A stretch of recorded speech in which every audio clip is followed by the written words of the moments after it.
welcome to the deep dive. Really glad you could join us. Absolutely. So you sent us some source material, articles, notes, all sorts of things. And our mission, well, it's to roll up our sleeves and really get into it with you. Yeah, we want to help you unpack what's truly important, the key insights from what you provided. And we'll be sticking strictly to that material, exploring it right alongside you, seeing what the source itself highlights. Right. So what are we diving into today? Okay, today we're tackling something really interesting you suggested. Looking at potentially undervalued dividend stocks. And the source material you gave us, it zeroes in on two specific companies it describes with some pretty bold language. It calls them so cheap it's silly. Okay. Doesn't pull any punches then. So the source must have a way of identifying these, a framework. It does, yeah. It lays out 4 key things it looks for, criteria for what it calls buy twice material. You know, stocks worth doubling down on. Got it. What are they? Okay, first up, a sustainable dividend. Because, well, the source says a high yield is useless if the company can't actually afford it. Right, sense. You need solid fundamentals backing up that payout. What's next? Next, it looks for significant undervaluation. Basically, finding a stock that the source thinks is trading for way less than the business itself is actually worth. Spotting that deep discount. Okay, number 3. Third, a growth catalyst. This could be anything, really, a company turning itself around. Or maybe a part of the business the market just doesn't get. Exactly. Or even just a solid company that got knocked down by, external stuff but looks ready to bounce back. And the last one. And finally, it wants a strong business moat. That competitive protection plus good management. People who know how to build value and handle capital smartly. Okay. Sustainable dividend, undervaluation, growth catalyst, and a moat plus good management. Got it. All right, let's unpack this then. The source starts by talking about that feeling investors sometimes get. You look at a stock's price, the numbers, the yield, and you just think, what am I missing here? Yeah. Why is this so cheap? And the source seems to think that sometimes, well, the market does actually offer you a gift. Right. Maybe because everyone's feeling negative, or there's a hidden change happening inside the company. Or maybe, as the source sees it, Wall Street just got the price fundamentally wrong. It really leans into this. It says these two stocks aren't just cheap. They're ridiculously undervalued, borderline comedic. And so cheap it's silly. Wow. Okay, so it thinks the author wishes they could buy even more. That's conviction. It certainly is. So let's dig into the first one, the source highlights. VF Corporation, ticker VFC. VFC. Okay, now how does the source describe this one? Well, it's pretty blunt. It calls it a mess right now. Okay. This is the company behind brands like Vans, the North Face, Timberland, Dickies, big names. Right, I know them. But a mess. Why? The source describes its recent history as a case study in destroying shareholder value. Ouch. Ouch is right. What went wrong, according to the source? It points to things like bad acquisitions, total supply chain chaos, and what it calls strategic confusion. And that hit the stock price hard, I assume. Oh, yeah. Sent it plummeting from peaks near $90 all the way down to under $14. Wow. Okay, so that's the mess. But the source sees an opportunity now. Exactly. Here's where the perspective shifts. The source argues this huge sell-off is now absurdly overdone. Absurdly overdone. How does it back that up? What are the numbers saying? Well, it points to the price, like we said, hovering around $13.50. The forward dividend yield, about 7.5%. It's pretty high. 7.5%. Okay. What about valuation metrics like PE? The forward PE ratio, price to earnings, is around 8. So paying about 8 times expected future profits per share. 8 times earnings. That's generally considered low. And maybe the most striking number the source highlights is the price to sales ratio. It's just 0.4 times. 0.4. So the whole company's market value is less than half its annual revenue. That's what the source is saying. It calls it an garage sale multiple, really emphasizing how cheap it looks relative to sales. Okay, so valuation looks very low. But what about the business itself? Are the brands still strong? That's a key point the source makes. Despite the operational problems, it stresses that the underlying brand strength, well, it hasn't just vanished. Right. The North Face is still a huge brand. Definitely. And while Vans has had a tougher time recently, the source thinks its popularity is cyclical. It tends to bounce back. Makes sense. So low valuation, strong underlying brands. What's the catalyst for improvement then, according to the source's criteria? Yes, the catalyst. The source identifies a clear one. A new CEO, Bracken Darrell. Okay, new leadership. What's his approach? The source describes him as taking a wrecking ball to costs, really focused on efficiency. How so? Cutting SG&A selling, general, and admin costs, rethinking supply chain deals, and really zeroing in on the brands that offer the best return on investment. Streamlining things. Makes sense for a turnaround. Any other moves? Yeah. The source also mentions selling off non-core assets and refinancing debt. Necessary stuff, even if it's not, super exciting. Right, the blocking and tackling of a turnaround. What about the dividend? VFC cut it recently, didn't they? They did, yeah, in 2023. But interestingly, the source sees this as a good thing. Why is that?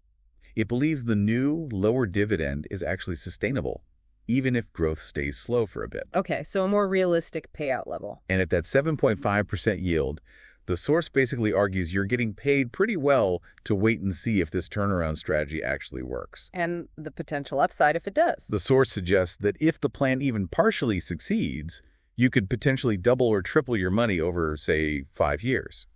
That's from the stock price recovering and collecting those dividends. So high yield while waiting for a potential multi-bagger if the turnaround works? Pretty much. Yeah. The source sums up VFC as being in a blood in the streets moment. Everyone's negative. But they see it as dirt cheap, misunderstood, and offering that significant 7.5% yield for patient investors. Exactly. That's the source's take on VFC, a retail turnaround play. Okay. Interesting. Now, what's the second stock the source calls silly sheep? All right, moving on to the second one. Very different company. 3M, ticker MMM. 3M, the industrial giant. Post-it notes, Scotch tape. That's the one. And the source immediately labels this one let me get this right, the big, boring, lawsuit-laden industrial dinosaur that Wall Street has left for dead. Wow. Okay, so definitely playing up the negative sentiment angle again. Totally.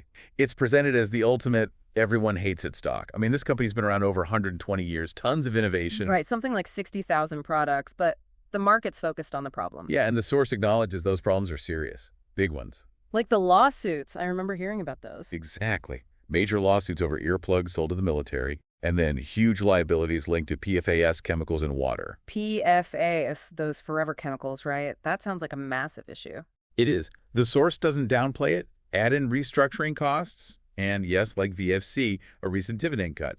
Lots of headwinds. So with all that negativity, where does the source find the value? While acknowledging all that, the source argues that people are missing something important. 3M is still a cash-printing monster. A cash-printing monster despite the lawsuits. How does the source back that up with numbers? Okay, it points to the stock price. Yeah. Around $100 currently. The forward dividend yield is about 6.5%. 6.5% yield. Still quite high. And PE? Forward PE is around 11 times earnings. 11 times. A bit higher than VFC's 8, but still not exactly expensive for a major industrial company. Right. And crucially, the source highlights the expected free cash flow. The actual cash left over after running the business and investing. It expects about $4 billion in 2024. $4 billion in free cash flow. That's substantial. Did the source mention the healthcare spinoff? It did, yeah. Solvent Health. The source notes that while it wasn't maybe a huge short-term financial win, it does bring much-needed focus to the remaining industrial business. More clarity. Okay. But what about those lawsuits? That seems like the big elephant in the room. How does the source see that playing out? That's been the huge overhang, for sure. But the source seems to believe the situation isn't, terminal for the company. Really? How so? Those settlements sounded massive. They were significant, yes, for the earplugs and the first wave of PFAS issues. But the source's view is that these costs, while large, are manageable because they're spread out over many, many years. Ah, okay, so not an immediate cash crunch. The source believes most of the big write-downs are probably already done, already reflected in the past results. So based on their analysis of the settlements and that $4 billion cash flow, their view is that the worst appears to be priced in regarding the litigation risk. Interesting. So while Wall Street might be running away, the source sees value investors taking a closer look. That's the idea. And remember the dividend cut. Just like with VFC, the source actually views it positively. Why? Because it makes the remaining dividends safer. Precisely. It says the cut puts 3M into healthy payout territory. The source calculates the payout ratio, how much cash flow goes to dividends, is now less than 60% of that free cash flow we mentioned. Under 60%. Yeah, that sounds much more sustainable. Much safer. And yet, the source finds it kind of astonishing that a company like 3M, with its history and quality, even after taking these legal hits, is still yielding over 6.5%. 6.5% from a safer payout level. Okay, I see the argument. So the source's conclusion on 3M is pretty definitive. Yeah. It calls a 6.5% yield from a 120-year-old company that's dealt with massive legal issues but still generates billions in cash. Stand-up comedy level cheap. Stand-up comedy level cheap. Okay, so it's cheap by every metric they look at. That's what they're saying. The argument is, look, even without the legal stuff, an industrial trading at 11 times earnings would probably be seen as undervalued. Add in the belief that most of the lawsuit pain is in the past. And from the source's perspective, it becomes a textbook mean reversion bet. Betting that the stock price will eventually climb back towards a more normal valuation. Exactly. The source frames 3M as a deep value plus high yield plus turnaround trifecta. Quite a combination. So strong conviction in both VFC and 3M then. Very strong. The source explicitly says it would buy both again if it could, because it sees the margin of safety. The gap between the price and what they think it's really worth. Right, as absurdly wide. And you're getting paid that 7.5% or 6.5% yield while you wait. That's the core argument. Plus, both companies, though in different sectors, are going through what the source sees as credible turnarounds. New management, focus on costs. And the source thinks Wall Street is just looking elsewhere right now, chasing the hot trends. Aims that way. Chasing AI, NVIDIA, whatever's hot, and potentially missing these opportunities sitting there at big discounts. The source presents them as the kind of stocks where maybe years later, investors look back and wish they hadn't just bought the dip, but had actually doubled down. Right. But the source also talks about the psychology of it, doesn't it? It's not easy buying stocks like these. No, it definitely isn't. It's hard to buy what everyone else seems to hate or has given up on. The source admits you might feel a little dumb at first. You're probably not going to impress people at a party talking about VFC or 3M compared to, the latest tech rocket ship. Probably not. But the source argues the real payoff isn't that initial validation. No, it's the long-term result. Opening your brokerage account maybe a few years down the line and seeing you've doubled your money. Collecting those high dividends all along and benefiting when the stock price finally gets re-rated higher because Wall Street eventually catches on. Value investing, the source says, might not be the most thrilling thing day to day, but it sure is satisfying when it works out. Of course, you can't talk about opportunities like this without mentioning the risks. Buying something silly cheap only works if things don't get, sillier. Absolutely. The company has to actually stabilize and recover. Oh. So what risks does the source highlight for VFC? For VFC, the risks mentioned include, the turnaround plan just not working. Maybe consumer demand for brands like Vans just doesn't come back strongly. Okay. What else? The potential for more unexpected write-downs or restructuring costs popping up. And the possibility that the debt load becomes too much, maybe forcing another dividend cut later on. Right. And for 3M, similar kinds of risks. Similar themes, yeah. But specific to 3M, Okay, yeah. the risk that maybe new lawsuits emerge or there are unexpected twists with state-level PFAS claims. Okay. Also, the reputational damage might stick around longer than expected. And of course, the risk that industrial demand slows down a lot in a recession, which could cause earnings to just stagnate for a long time. So real risks for both. But the source's overall take is, in both cases, the source believes the current valuation, the low stock price, already reflects that potential downside. More than reflects it, actually. So you're not buying perfection. You're buying a deep discount on a business with real assets, real cash flow. And what the source sees as a decent chance of recovery. Got it. The source also makes a point about timing, right? When to buy these kinds of value stocks. Yeah, it makes an interesting observation. It says investors often wait too long. They wait for the all-clear signal. What does that mean, the all-clear? Waiting until the balance sheet looks perfect. Growth is obviously picking up. The messy history is cleaned up. The stock chart is clearly trending upwards. Okay. Waiting until everything looks good again. Right. But, as the source points out, by the time all those boxes are checked, the stock price has usually already shot up. You've missed the big move. So buying value, according to this source, means you have to step in before everything looks perfect, when there's still uncertainty. Exactly. It takes conviction, patience. But doing it carefully, focusing on what the source calls battered blue chip. Companies with real operations, real cash flow, a plausible path back. Rather than just pure speculation. That's the key difference. Makes sense. And the source argues that in a market where lots of other things might feel expensive, these kinds of situations, strong companies at deep discounts because of problems, whether temporary or perceived as permanent, might actually be among the most rational bets you can make right now. And the author stands by it, saying if they had the chance, they'd buy these again because, well, some deals are just so cheap they're silly. And just a reminder, the source material does mention the author holds positions in these stocks, so keep that in mind. And of course, none of this is financial advice. It's purely an exploration of the source material you provided.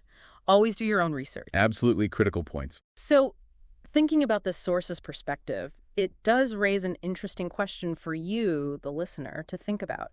What does this really mean for how you might view potential investment opportunities that the wider market seems to have completely abandoned or written off? That's a really powerful thought to end on. Thank you for walking through this source material with us today. It's been a really fascinating look at one specific approach to finding value where others might not be looking. It certainly has. Thanks for bringing the source to us. And thank you for joining us on The Deep Dive.